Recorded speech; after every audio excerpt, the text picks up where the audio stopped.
From Fortnite to Coachella to handcuffs. He's the rising music star accused of a horrific crime, murdering and dismembering 14-year-old Celeste Rivas Hernandez, a girl he was allegedly in an intimate relationship with. But inside the courtroom today, all eyes were on David Burke's demeanor. We're told the singer appeared bored during a hearing where prosecutors began laying out their case. Gruesome images were shown to the courtroom as prosecutors revealed some of the most disturbing evidence yet, detailing what they allege happened to Celeste and how they say they uncovered the shocking... They say a picture is worth 1,000 words, but in Department 30 of the Clara Shortridge Foltz Criminal Justice Center, the image of a 21-year-old multi-millionaire musician staring blankly at a screen filled with the dismembered remains of a child was worth 1,000 gasps. And today, we are going to break down every single second of the horrifying preliminary hearing against David Anthony Burke, known to the world as the melancholic alt-pop star D4vd. Because what happened inside that Los Angeles courtroom wasn't just a legal proceeding. It was a window into the soul of a man accused of a crime so heinous that even seasoned homicide detectives had to look away from the evidence photos.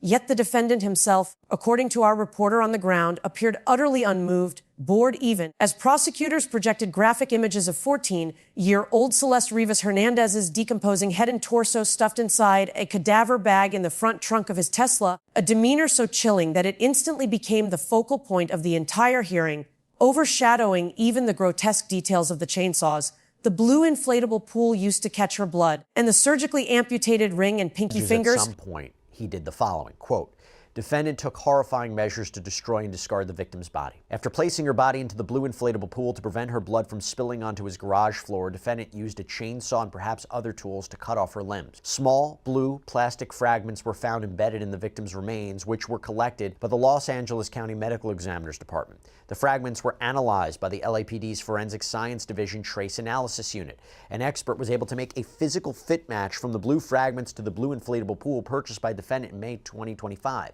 In order to distance himself from the victim, he amputated her left ring and pinky fingers because her ring finger contained a tattoo of his name. Her fingers have not been recovered." That bore a tattoo of his own name. The prosecution's opening salvo in this multi-day hearing, which will determine if there is enough evidence to send this case to a trial where Angeles County D4vd... District Attorney Nathan Hochman announces the formal charges against David.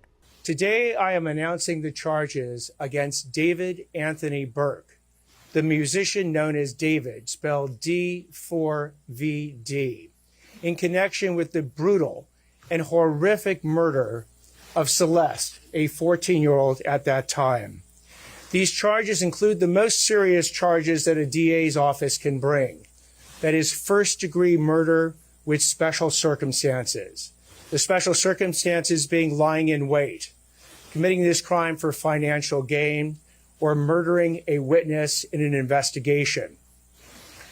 These special circumstances carry with it, along with the first-degree murder charge, a maximum sentence of life without the possibility of parole or the death penalty. The determination on whether or not the district attorney's office will seek the death penalty will be made at a later time.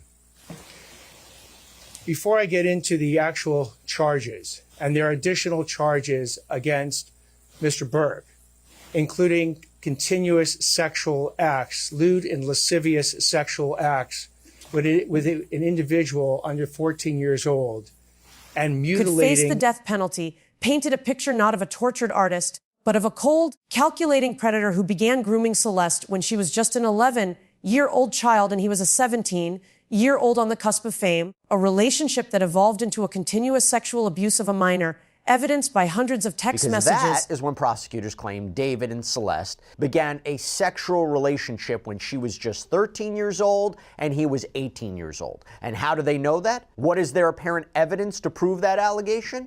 You go back to the pretrial brief, it says from the evidence list, quote, "The description of photographs depicting the victim naked, as well as while she was engaged with defendant in sexual activity when she was 13. As this evidence constitutes child sexual abuse material, CSAM, the photographs themselves will not be presented, while all possible charges that..." CSAM found on his devices and a secret cell phone he paid a junior high classmate $1,000 to deliver so he could control her even after her parents tried to cut off contact. all culminating in a desperate act of violence on April 23, 2025, the very night before his debut studio album, Withered, was set to drop, when Celeste, having just turned 14, threatened to expose their illegal relationship and destroy his skyrocketing career, a threat that prosecutors say sealed her fate the moment that Uber, ordered by D4v's own account, picked her up from her home in Lake Elsinore and delivered her straight into the hands of her killer at his Hollywood Hills rental.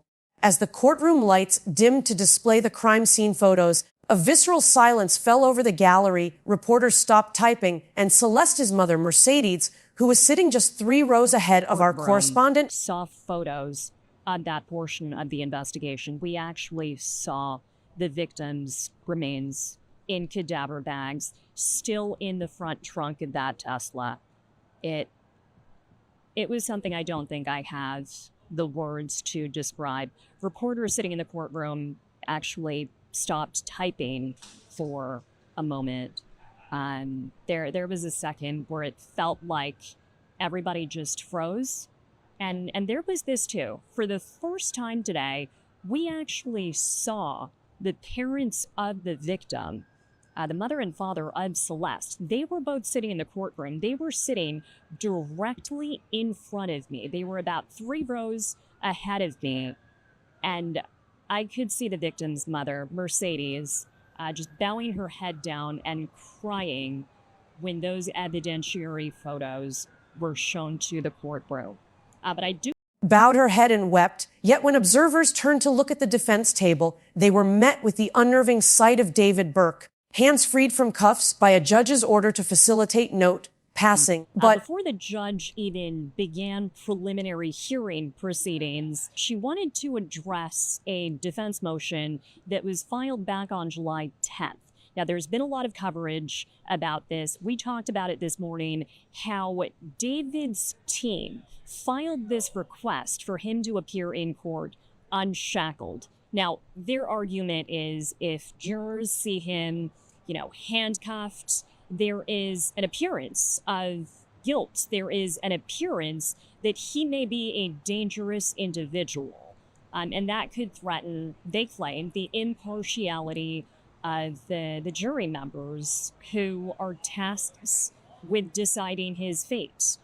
So they went back and forth over that today. The judge decided on this. She says the defendant, David, can actually be unshackled in court, but she did allow his handcuffs to be removed. And she says that is going to help facilitate the passing of notes, which is permissible between David and his defense attorneys. So they implemented that this morning. They uncuffed his hands, but his waist and his